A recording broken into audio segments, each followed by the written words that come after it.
Kalau kata Israel, ya sudahlah, masuk lagi kamu ke dalam surga. Begitu dimasukkan ke dalam surga, Iblis tidak mau lagi keluar. Sayang sekali jika melewatkan kesempatan dan sudah masuk surga kemudian keluar lagi. Setelah masuk ke dalam surga, ia mengunci pintu rapat-rapat.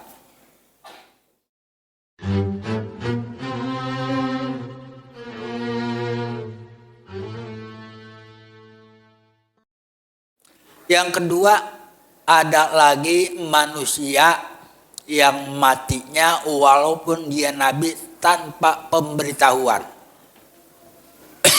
yaitu Nabi Sulaiman. Satu saat Nabi Sulaiman sedang berdiri tenang, tiba-tiba ada di hadapannya sesosok makhluk. Lalu Nabi Sulaiman dengan tegas dan garang menyapa, "Siapa kamu? Masuk tanpa izin." Nabi Sulaiman adalah raja di Raja Israel. Ketika ada yang masuk ke dalam istananya tanpa izin, tanpa antri, tanpa mengisi buku tamu, marahlah dia. Begitu dibentak, orang itu menjawab dengan santai, "Saya adalah Israel." Ma'asyiral muslimin, begitu mendengar satu kata Israel, terbayang di dalam pikiran, ya Allah, ini tukang cabut nyawa. Israel dalam pikiran kita bukan PLN yang ngontrol meteran. Israel dalam pikiran kita bukan tukang kredit yang menagih hutang piutang dari kita, tapi dia adalah utusan Allah yang diutus untuk mencabut nyawa semua manusia. Ketika mendengar satu kata Israel, gemetarlah Nabi Sulaiman. "Wahai Israel, aku tahu setiap orang yang kau datangi habis itu dia pasti mati. Tolonglah jangan cabut dulu nyawa saya." Ma'asyiral muslimin, ini berbeda. Kalau Idris minta segera dicabut nyawanya, ini minta tidak segera dicabut nyawanya. Idza jaa ajaluha la yastakhiruna sa'atan wa la yastaqdimun. Kata Nabi Sulaiman, masih terlalu banyak janji yang belum saya tepati. Terlalu banyak perkataan yang belum saya penuhi, masih banyak tugas yang belum saya tepati. Mungkin kalau dalam bahasa kita, masih terlalu banyak janji yang berat untuk saya tepati. Janji mau ngasih makan siang, janji mau ngasih makan susu agar tidak terkena stunting, masih banyak janji yang pernah saya ungkapkan. Jangan cabut dulu nyawa saya, kata Nabi Sulaiman. Ma'asyiral muslimin rahimakumullah.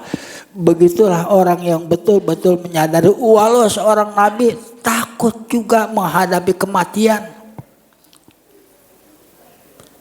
Kata Israel, "Wahai Sulaiman, memang banyak janji yang belum kau tepati. Maka jangan terlalu gampang berjanji, jangan terlalu murah mengobrol janji. Kuliah tidak bayar, makan siang gratis, dikasih susu, nepatinya susah." Ma'asyiral muslimin rahimakumullah. Usikum wa iyaya nafsi bitaqwallah wa ta'atihi la'allakum tuflihun. Kata Israel selanjut, "Baiklah Sulaiman, aku datang ke sini kali ini bukan untuk mencabut nyawamu, tapi untuk mengingatkan bahwasanya telah beredar viral di masyarakat bahwasanya engkau adalah anak Tuhan yang tidak bakalan mati. Dan aku datang kali untuk mengingatkanmu bahwasanya walaupun engkau nabi, walau orang nyebut engkau sakti dengan mukjizat hebat, tapi engkau tetap makhluk yang pasti mati. Kullu nafsin dha'iqatul maut." Setiap manusia pasti merasakan mati. Dalam surah As-Saba ayat 14 dinyatakan, "Falamma qadayna 'alaihil mauta ma dallahum 'ala mautihi illa dabbatul ardi ta'kul min sa'atah falamma kharra tabayyanatil jin allau kanu ya'lamunal ghaib ma labithu fil adzabil muhin.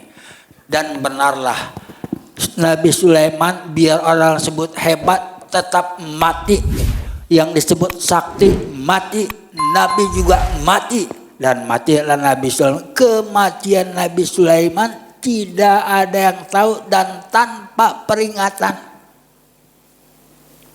Kharra tabayyanatil. Dan setelah memberitahu bahwasanya Nabi Sulaiman tentang makhluk, Israel kembali ke hadirat Allah Subhanahu wa taala, dan akhirnya setelah beberapa waktu kembali datang kepada Nabi Sulaiman untuk mencabut nyawa, dan akhirnya meninggal Nabi Sulaiman dalam keadaan berdiri. Falamma kharra, dan kemudian tersungkurlah Nabi Sulaiman ketika tongkatnya keropos dimakan oleh rayap. Ma'asyiral muslimin rahimakumullah, usikum wa iyaya nafsi bitaqwallah wa ta'atihi la'allakum tuflihun. Nabi Idris yang terlalu banyak amal ibadahnya, pahala ibadahnya banyak, berharap segera mati. Sedangkan Nabi Sulaiman terlalu banyak kesaktiannya, terlalu banyak mukjizatnya, tetap saja takut mati. Karena banyak janji yang belum dipenuhi, banyak obral janji yang berat untuk dilaksanakan.